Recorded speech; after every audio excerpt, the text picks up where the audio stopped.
Bienvenue pour cette nouvelle séquence des paroles de la vie éternelle avec Marc Joseph. Nous sommes aujourd'hui le 13 octobre 2023. Et oui, 13 octobre 2023, c'est encore un jour de grâce. C'est encore un jour de bénédiction pour toi parce que Jésus-Christ est avec toi. Jésus-Christ apporte toujours la bénédiction, jamais la malédiction. Jésus-Christ est avec toi.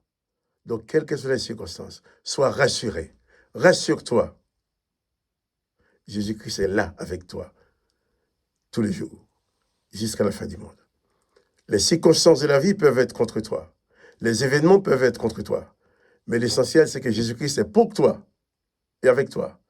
Et si Jésus-Christ est avec toi, Jésus-Christ est pour toi, rien et personne ne pourra te vaincre. Rassure-toi, Jésus-Christ est là avec toi.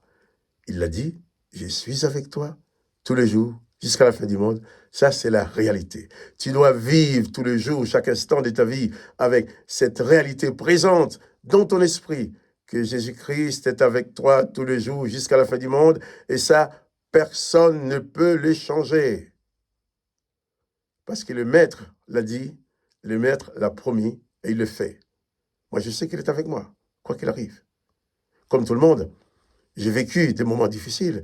Il m'arrive de vivre des moments très difficiles dans cette vie. Mais dans ces moments-là, je sais que Jésus-Christ est avec toi, est avec moi, et bien avec toi aussi. Hein. Et là, c'est là ma force. C'est pour ça, je me fais le bonheur de te répéter chaque matin que Jésus-Christ est avec toi tous les jours jusqu'à la fin du monde. Souviens-toi et n'oublie pas cela. Donc, pas de panique, pas de déprime, pas de tremblement devant les circonstances. Parce que Jésus-Christ est là dans ta vie en tant que sauveur. Peut-être tu vas dire, oui, je n'ai pas été gentil hier, j'ai fait quelque chose qui n'est pas bien. Tu n'as pas été gentil, tu as fait quelque chose de mal. Présente-toi quand même à Jésus-Christ. Dans ces jours de grâce, tu lui demandes pardon, il te fait grâce. C'est un jour de grâce. Donc la grâce, sa grâce est dispensée pour toi gratuitement. Et je dirais toujours gratuitement, parce qu'il y a tellement de gens qui veulent vous faire payer des prières. Il ne faut pas vous fier à ces bandits-là, qui veulent vous prendre votre argent. Si vous devez donner de l'argent pour l'œuvre de Dieu, si tu dois donner de l'argent pour l'œuvre de Dieu, tu le feras de tout ton cœur parce que tu as voulu, mais pas parce qu'on l'a insisté à te demander, pas parce qu'on t'a obligé de payer une facture. Jésus-Christ n'a jamais présenté aucune facture. Par exemple, Henri de Magdala, dans laquelle Jésus-Christ avait chassé 7 démons, Jésus-Christ ne lui a pas présenté une facture. La veuve de Naïn, où Jésus-Christ a ressuscité son fils qu'on allait amener en terre, Jésus-Christ n'a pas présenté une facture. Bartimée, Jésus a guéri, mais pas de facture. Dans la noce des Cana, Jésus a transformé l'eau en vin. Il n'a pas donné une facture au marié. L'homme qui était au bord de la piscine de Bethesda, qui n'avait aucune espérance de guérison, Jésus l'a guéri. Mais Jésus ne lui a pas présenté de facture. Pourquoi toi, quand quelqu'un va prier pour toi, il va te dire il faut payer. Si tu ne donnes pas d'argent, la prière ne sera pas efficace.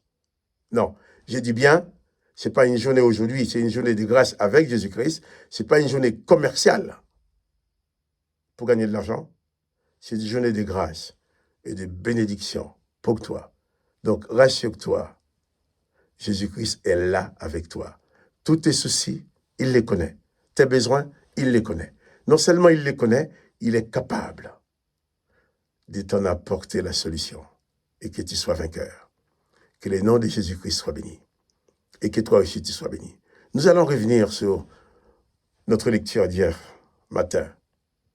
Nous avons lu ce texte qui nous montrait que lorsque Marie de Magdala ou les 2 disciples de Maïs qui ont eu le privilège de voir Jésus après sa résurrection, lorsque ces 3 personnes sont venues les raconter aux autres disciples qui pleuraient et qui étaient dans la peur, eh bien, la peur leur a empêché de croire. Ils ont pris ces 3 personnes pour des menteurs. Et pourtant, c'était la vérité. Et j'avais dit, ils ne pouvaient pas croire parce qu'ils étaient tellement emprisonnés dans la peur. La peur tue la foi. La peur détruit la foi. Donc, bannis la peur, bannis la panique.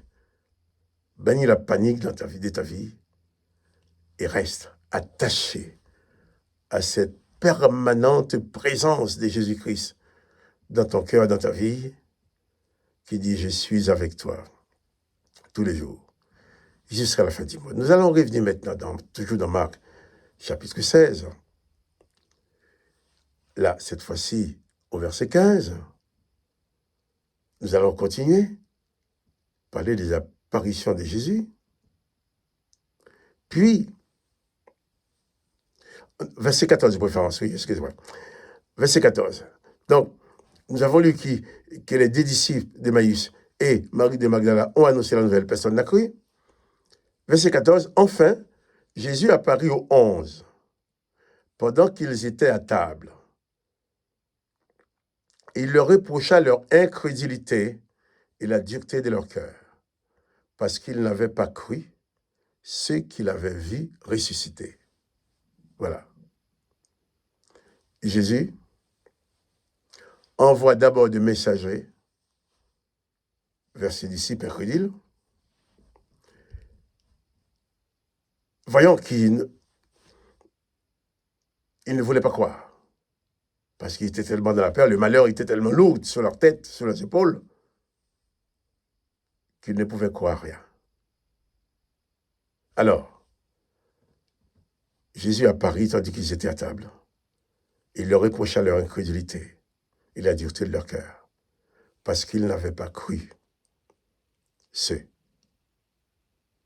qu'il avait vus ressusciter.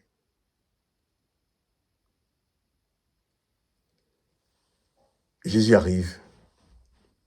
C'est ses disciples qui étaient avec lui depuis le commencement et qui sont incrédules. Jésus ne les a pas rejetés quand même. Il leur a seulement fait remarquer leur incrédulité. Et que va faire Jésus? Puis il leur dit, allez par le monde et prêchez la bonne nouvelle à toute la création.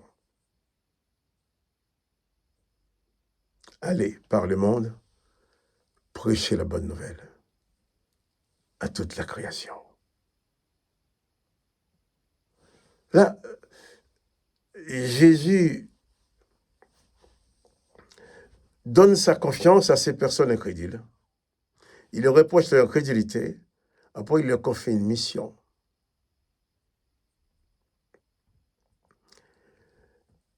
Peu de patrons auraient fait cela. Tu n'étais pas capable de croire ce que je t'ai dit. Tu n'étais pas capable d'être fidèle, quoi. Tu n'étais pas capable de manifester ta foi. Pourquoi? Mais moi, je te fais confiance. Je t'envoie de par le monde pour prêcher ma bonne nouvelle à toutes les créations. Jésus n'avait pas envoyé des hommes parfaits, mais des hommes qui avaient aussi leurs faiblesses, des hommes qui étaient capables aussi d'être découragés, des hommes qui étaient capables d'être alarmés, des hommes et des femmes qui étaient capables d'avoir peur. Mais Jésus va leur confier la mission. J'insiste pour cela. C'est pour te dire, personne ne peut prétendre d'être digne de recevoir la présence de Jésus-Christ dans sa vie. Personne ne peut prétendre d'être digne de servir la cause de Christ. Puisque pour recevoir la présence de Jésus-Christ dans ta vie, pour servir la cause de Jésus-Christ, ce n'est pas une question de mérite ou de capacité. C'est une question de grâce. Tu es donc touché par la grâce. La grâce de Jésus-Christ a touché ton cœur, a touché ton âme. Même si tu es encore imparfait, Jésus-Christ va travailler avec toi. Il t'envoie quand même. Il te fait confiance. Pendant que tu travailles avec lui, il va certainement rectifier les choses dans ta vie. Il va t'aider à modifier ce qui ne va pas. Mais il ne faut jamais te disqualifier toi-même. Car beaucoup de personnes se disent, ah non, moi je ne peux pas parce que, vous comprenez, j'ai tel problème de ma vie, j'ai des soucis, j'ai ça, j'ai commis une faute, ou je ne suis pas digne. Non, personne ne sera jamais digne de Jésus-Christ. Mais tout le monde peut recevoir de Jésus-Christ par grâce. La grâce de Jésus-Christ peut accorder sa présence à tous les gens de la terre. On ne peut pas être ni trop bon, ni trop méchant pour venir à Christ. On ne peut pas être ni trop bon, ni trop méchant pour mériter la confiance de Jésus-Christ. Si seulement tu ouvres ton cœur, tu reçois Jésus-Christ sincèrement, il te fait confiance. Les humains ne vont peut-être pas te faire confiance, mais Jésus-Christ te fait confiance. Oh, que son Saint-Nom soit béni. Jésus-Christ te fait confiance. Il leur a imposé l'incrédulité et il leur a confié une mission. Demain matin, nous parlerons de cette mission que Jésus a confiée. Mais ne sois point des incrédules. Ne laisse pas la panique paralyser ta vie, paralyser ta foi. Confie-toi en Jésus-Christ. Ne te disqualifie pas, puisque Jésus ne va jamais te disqualifier. Quoi qu'il arrive, compte sur sa grâce et avance avec lui. Et tu verras sa gloire s'accomplir dans ta vie. Oui, que le nom de Jésus-Christ soit béni. Que toi aussi tu sois béni. Quant à moi, Marc Joseph, je te demande seulement, si tu aimes cette vidéo, de ne pas oublier de mettre un petit coup de pouce pour dire que tu aimes.